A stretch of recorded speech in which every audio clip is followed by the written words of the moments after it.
Bonjour à toutes et à tous, bienvenue sur Misscom, je suis Claire Négrier, révélatrice de personnalités d'entreprise. J'accompagne les indépendants, les TPE-PME, dans leur marketing et leur communication, de la stratégie à l'élaboration et au déploiement de leurs outils de com, en passant soit pendant, soit après, par la formation pour pouvoir maîtriser leur communication.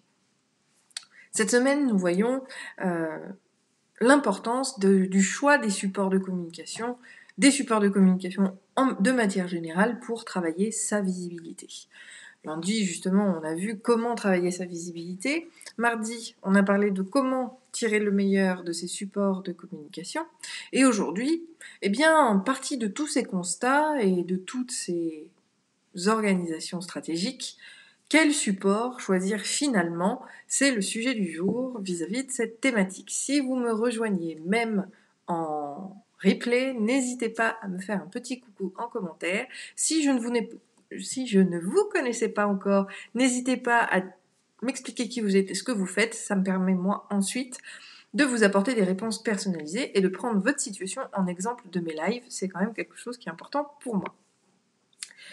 Donc, reprenons là où nous nous en sommes arrêtés mardi. Quel support choisir finalement à travers toutes ces idées-là et comment, parce que c'est pas un point que j'ai trop abordé mardi, comment on va pouvoir les utiliser les uns avec les autres, parce que cette notion-là est quelque chose d'extrêmement importante, qu'on vous dit jamais, mais on doit toucher une personne de manière différente, avec des messages différents, à des moments différents, pour le pousser justement à nous considérer comme réels produits ou services pour lui. Donc on l'a vu mardi, l'idée c'est quand même de rester sur les us et coutumes du marché, parce que j'ai pris l'exemple du triptyque mardi, si je reprends cet exemple-là aujourd'hui, si nos clients potentiels sont trop habitués à un support et ont des réflexes, c'est ce qu'on appelle les réflexes archaïques, c'est encore une fois notre cerveau qui fait des siennes, a pris l'habitude qu'il trouvait telle information à tel endroit, il est indispensable de rester sur ce même schéma. Parce que sinon, si la personne ne trouve pas l'info, elle passe au document suivant et vous manquez d'être reconnu comme expert dans votre domaine. Ce qui est quand même dommage et c'est pas l'objectif d'un support. Le support, justement, a différents objectifs qu'on pourra détailler vis-à-vis de votre entreprise. Par exemple, oui, il y a les fameux grands objectifs de com, faire connaître, mais c'est tellement pas ça en fait. Ça, c'est des familles d'objectifs. Donc oui, la plaquette, c'est développer la notoriété de l'entreprise, parce que visuellement, on va pouvoir la voir. Mais il y a également faire connaissance avec vous. C'est un autre objectif de notoriété sur ce plan-là, mais qui est quand même beaucoup plus précis. Faire connaître ses produits, c'est encore plus précis que se faire connaître tout court. Donner des informations sur telle pratique, ça c'est quelque chose de très précis. Donner envie, donc là on est plutôt dans l'objectif connatif, donner envie aux gens via notre outil de communication papier, d'accord ? Je parlais de plaquettes, mais ça peut être un flyer, ça peut être une carte de visite, d'aller visiter notre site web. C'est un objectif qu'on va pouvoir, et c'est là où justement l'intérêt va être très porté sur le multicanal. Et c'est la différence entre multicanal et cross-canal. Le cross-canal, je l'ai brièvement abordé mardi pour faire cette différence. Je vais pouvoir aller développer un petit peu ce que c'est. Le cross-canal, c'est le fait de dupliquer le même contenu sur plusieurs supports différents. Chose qui n'est pas probante aujourd'hui, puisque, avec les réseaux sociaux, avec un certain nombre de points, et même si quelques domaines d'activité, quelques entreprises vont avoir des communautés très distinctes entre Facebook, les plaquettes, leur Instagram, admettons, il n'en reste pas moins que 90 à 95% des followers que vous avez, des gens qui vous lisent, sont les mêmes partout. Donc si vous leur donnez la même information sur tous vos réseaux sociaux, votre profil, votre page, votre Twitter, si vous leur donnez aussi, vous faites un copier-coller de ce message par email, si vous faites un copier-coller de ce message en courrier, mettons, ça pourrait arriver aussi, vous êtes redondant et on passe dans la non-pertinence. Donc là, l'important, c'est de venir apporter des points différents, des informations supplémentaires, complémentaires, sur les différents supports que vous allez utiliser. Ça, c'est quelque chose qui est, à mon sens, vraiment important à prendre en compte et c'est pour ça que l'analyse du parcours client, le fameux tunnel, alors c'est pas un tunnel de vente, hein, c'est un tunnel de contact, un tunnel d'acquisition. On peut le nommer de plein de manières différentes parce que, eh bien, une personne qui voit l'information, je reprenais souvent dans mes lives l'idée de, du prospectus du supermarché où on reçoit les promos à la maison. Ça nous informe de où se trouve le magasin par rapport à la distance chez nous. En général, les distributions de ces catalogues sont sur une zone de chalandise d'une 20aine de kilomètres. En général, ça va pas plus loin. Parce que toute personne étant plus loin que 20 kilomètres ne viendra pas dans notre magasin. Donc l'idée, ça va être aussi d'identifier où est le périmètre de votre clientèle. C'est un premier point. Deux, comment il apprécie d'être touché, parce que je vous donne l'exemple de Facebook. Aujourd'hui, les gens se recentrent beaucoup sur l'utilisation de Facebook pour son objectif initial, qui était de remettre en lien des familles qui sont dispatchées dans le monde. Donc on revient à Facebook sur une utilisation personnelle, familiale, qui permette de garder le lien avec nos proches. Du coup, forcément, le côté business, le côté vente, est complètement relié au dernier carrosse, au dernier wagon du train, parce que ce n'est plus son objectif premier. Et à partir de là, eh bien, faire les bonnes communications. Alors, je dis pas, oui, quand on est intéressé par un produit ou un service, on va aller suivre la page. On pourrait éventuellement s'inscrire dans le groupe. Mais là, ce sont d'autres notions qui sont beaucoup plus détaillées. Donc, remise en cause, notamment des Facebook Ads, vis-à-vis de ça, est-ce que la pratique est vraiment importante pour vous, puisque eh bien, le média risque de poser problème à vos clients, ou en tout cas, ils n'achèteront pas par ce biais-là. Donc, définissez bien vos objectifs. Donc voilà la problématique vis-à-vis de Facebook, mais on pourrait aussi le pousser plus loin, c'est-à-dire que vous avez une mailing list et vous allez vous adresser à elle. Elle n'est pas là uniquement pour entendre parler de vos promotions et et du nouveau produit que vous allez sortir. L'idée, justement, c'est de créer du lien avec les gens et de pas être juste un futur client potentiel à qui on balance toutes ces promotions. Les supports de communication, par définition, c'est de la communication, pas de la promotion. Donc à vous de vous réapproprier vraiment ces supports-là, d'aller vers celui où vous êtes le plus confortable, c'est quelque chose d'essentiel, parce que si on n'est pas confortable sur un support, notamment le live,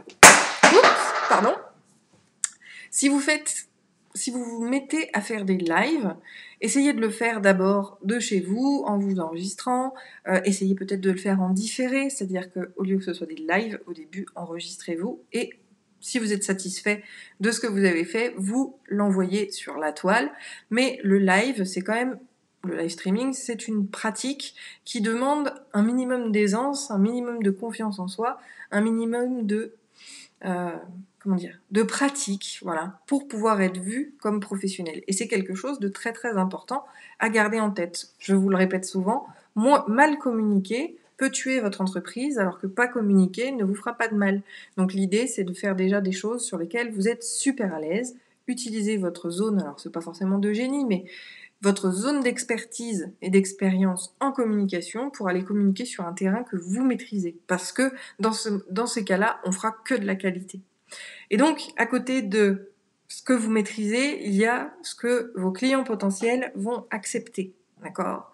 Comme je le disais tout à l'heure, aujourd'hui, il y a beaucoup de monde sur Facebook qui n'est plus trop d'accord pour être targeté, comme on dit dans notre jargon, d'un point de vue professionnel et de se recevoir de la pub tout le temps et d'être perturbé parce qu'il y a beaucoup de publicité de partout. Le principe, c'est justement de rentrer dans le quotidien des gens et d'être là où eux sont d'accord pour que vous soyez. Si c'est le mail, ça peut être le mail, mais même le mail aujourd'hui devient touchy par rapport à tout ça parce que il y a trop de promotions. On oublie complètement l'humain et donc ça sera le troisième point vis-à-vis de ce live, quel support choisir.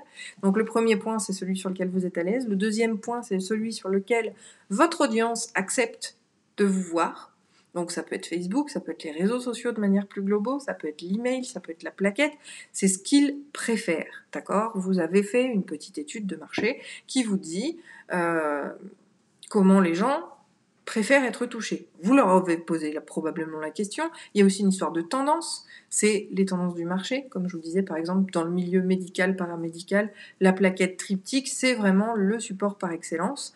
Donc, voyez-vous, dans votre domaine d'activité, qu'est-ce qui est le mieux pour vous vis-à-vis des attentes de vos futurs clients. Une fois que vous avez effectivement identifié quels sont le ou les supports qu'ils acceptent et sur lesquels ils réagissent, vous allez, oui, mettre l'humain vraiment en avant vis-à-vis de cela. Arrêtez de faire de la promotion. La promotion à proprement parler, même si on prend étymologiquement le mot, c'est de mettre en avant une entreprise. Aujourd'hui, promotion a une connotation financière, on ne cherche qu'à vendre, et le fait de chercher à vendre, c'est rédhibitoire pour un maximum de gens aujourd'hui. Plus vous cherchez à vendre, moins vous vendrez. Donc le principe est que commencez à communiquer. Communiquer, c'est avoir un échange avec eux, leur offrir du contenu, comme je le fais sur Misscom par exemple, d'une régularité que vous aurez choisie. Ça peut être des articles de blog, ça peut être des podcasts, ça peut être tout ce que vous voulez, du moment que vous gardez le lien avec eux. Ça peut être de l'emailing, si votre audience accepte que vous receviez l'emailing. Là, pour juger, c'est pas bien compliqué. On met en place une newsletter, c'est-à-dire qu'on a déjà pensé au contenu, on rédige 2-3 contenus déjà au départ, et on va lancer les opt-in en informant la terre entière qu'on a démarré une newsletter. Si dans les 3-4 mois, vous avez toujours 0 inscrit, c'est que le canal ne l'intéresse pas. Si vous avez en 3 jours 200 abonnés, c'est que finalement c'est le bon canal. Voilà, il faut rester logique, simple, factuel, pour se rendre compte si un support va être efficace ou non. Pour les plaquettes, comme je pouvais le dire tout à l'heure, il va y avoir la notion de distribution. La mettre en accès libre, c'est toujours mieux que de la distribution en boîte aux lettres, qui est pour le coup du cold marketing à proprement parler. Alors ça peut encore marcher pour tout ce qui est plomberie, voilà, des gens dont on pourrait avoir besoin à un moment donné dans notre vie, où là ça peut encore fonctionner. Malheureusement, ça ne fonctionnera pas pour les autres professions. Il vaut mieux les mettre en libre accès, ce qui fait que la personne qui prend la plaquette sera réellement intéressé par ce que vous faites. Et en plus de ça, ça a quand même un avantage de radin malin, comme j'aime le dire, c'est que vous n'imprimez que quand il y en a besoin, alors que la distribution à tout va, c'est souvent un gouffre financier assez important. Donc on va vraiment chercher à trouver des solutions et des supports qui vont à la fois vous convenir parce que vous êtes à l'aise avec, qui vont convenir à votre audience parce qu'elle va accepter d'être touchée de cette manière-là, de vous lire, de vous entendre, par le biais que vous avez sélectionné, qui va y réagir parce que la notion d'engagement est quand même quelque chose d'essentiel. Comme je le disais, mon petit truc à moi, que ce soit sur des informations que je diffuse sur Internet ou même sur du papier, d'accord, j'utilise les shortcodes, c'est-à-dire que je crée un shortcode, même si c'est la même URL, différent selon le support pour pouvoir traquer les personnes qui viendraient par ce biais. Je mets le lien de mon site internet, d'accord ? En fait, il y a un code spécifique qui va être appliqué vis-à-vis de cet email-là, enfin de cette adresse-là. Je mets un shortener pour le partager, donc le plus connu c'est Bitly, sauf que Bitly il ne permet qu'une seule URL réduite pour une adresse web. Donc on ne pourrait pas multiplier les shortcodes pour la même adresse et pour pouvoir le tracer de manière différente. Donc après, vos statistiques vont quand même vous permettre de trouver aussi l'origine de vos visites, mais ce ne sera jamais aussi pertinent et probant et personnalisé que des raccourcisseurs d'URL. Donc l'idée, c'est de placer et d'avoir des URL raccourcis sur les différents supports sur lesquels on va communiquer avec un lien web. De cette manière-là, on va pouvoir voir qu'il y a donc l'objectif clairement ici conatif, c'est de pousser les gens à venir consulter son dernier article, son dernier produit éventuellement, même si vous l'aurez entendu et probablement compris, c'est pas forcément des plus pertinents. Ça peut être de vous découvrir, vous avez re-rédigez votre page à propos, vous l'avez publiée sur vos réseaux sociaux ou par mail, eh bien vous aurez une information beaucoup plus précise sur combien de personnes est allé cliquer sur le lien. Et après, bien sûr, on va renchérir avec les statistiques web, les Google Analytics, qui vont vous permettre d'aller pousser davantage. C'est-à-dire que si une personne a cliqué sur votre lien, d'accord ? Donc là, on va tracer le nombre de personnes et l'efficacité de votre support. Réseaux sociaux, plaquettes, on vient de le voir. Si dans vos statistiques de site, vous voyez, donc on va dire que l'URL raccourci, c'est vers votre page à propos. Je vais garder le même exemple. Cette page à propos, vous voyez qu'elle a eu 500 visites sur les 15 derniers jours. Bon, c'est très bien. Donc là, on va chercher l'origine de cette source. L'origine, on va pouvoir la tracer sur du lien direct, donc c'est ceux qui seraient sur la plaquette, admettons, et vous aurez les liens, vous aurez le détail de chaque réseau social. Donc par exemple, vous aurez X-click vient de Facebook, X-click vient de Twitter, X-click vient de Pinterest. Donc là, vous pouvez justement spécifier et corroborer ce que vous avez dans les... Le mot anglais c'est shortener, et comme il est beaucoup plus court que réducteur d'URL, j'utilise le terme. Mais du coup, vous pourrez faire la corrélation entre vos statistiques web et les liens que vous avez dans les shorteners. La deuxième information super intéressante, ça va être la durée passée sur la page. Si la personne a refermé la page tout de suite, c'est ce qu'on appelle le taux de rebond, et ça veut dire qu'elle n'était pas intéressée par le contenu. Donc vous pouvez avoir, et c'est pour ça que le taux de clic, il est plus pertinent aujourd'hui. Si vous avez un taux de clic, bon, je vais le donner en chiffres, c'est pas un taux, mais mettons si dans les 3 jours, vous avez 500 clics sur votre lien, mais que vous avez un taux de rebond à 99%. Ça veut dire qu'il n'y a qu'une personne qui n'a pas refermé la page tout de suite après être restée. Alors, eh bien, ça veut bien dire que ça ne va pas, il y a quelque chose qui ne va pas. Autre statistique très intéressante à avoir vis-à-vis du web, ça va être le temps passé sur la page. Et c'est détaillé par page, de la même manière. Si il est écrit que la durée de consultation de la page est de moins de 5 secondes, il y a de grandes chances que la personne fasse partie du taux de rebond et soit partie tout de suite après avoir cliqué sur le lien. Si elle a passé 2-3 minutes, probablement qu'elle l'a lu. Mais vous allez pouvoir adapter et vous dire et rechercher les différentes informations qui vont être intéressantes pour vous vis-à-vis eh bien, de toutes ces informations-là. Et ça va vous permettre d'identifier quel support est réellement pertinent. Si sur ma plaquette, d'accord, j'ai créé une adresse spéciale où j'ai mis un lien particulier vers mon site web que seule la plaquette a, parce que ça peut être une solution aussi pour arriver à tracer l'arrivée des gens. Si finalement vous en avez 0, alors c'est que la plaquette n'est pas la bonne solution, le bon outil pour répondre à cet objectif-là. Ça ne veut pas dire par contre que votre plaquette est mauvaise dans le fait d'être vue, reconnue, présentée pour certaines problématiques et que la personne ne l'a pas gardée pour vous appeler plus tard. Là justement, on va chercher à tracer également d'autres manières, puisque tout ne se fait pas sur le web, c'est que quand vous avez un contact client, toujours pensez à lui demander par où il vous a connu ou trouvé. C'est vraiment quelque chose de très très important qui va diriger vos actions et qui va vous permettre d'améliorer vos supports de communication. Améliorer ces supports, je vous le rappelle, c'est peut-être abandonner certains, en développer de nouveaux ou pousser ceux qui sont déjà existants et qui fonctionnent. Voilà, je pense que j'ai à peu près tout dit. J'espère que cela vous aura intéressé et surtout servi. N'hésitez pas à me dire en commentaire ce qu'il en est, à partager votre expérience, à me dire si vous avez l'habitude de tracer un petit peu et de remonter la chaîne pour voir quels sont vos supports de prédilection. Et puis je reste disponible pour toutes vos questions. Si vous avez des idées de sujets, n'hésitez pas non plus à me contacter. Petit rappel pour ceux qui me découvriraient, n'hésitez pas à liker la page, vous abonner à la chaîne YouTube et dans les deux cas, cliquez sur la petite sonnette pour recevoir les notifications de nouvelles vidéos.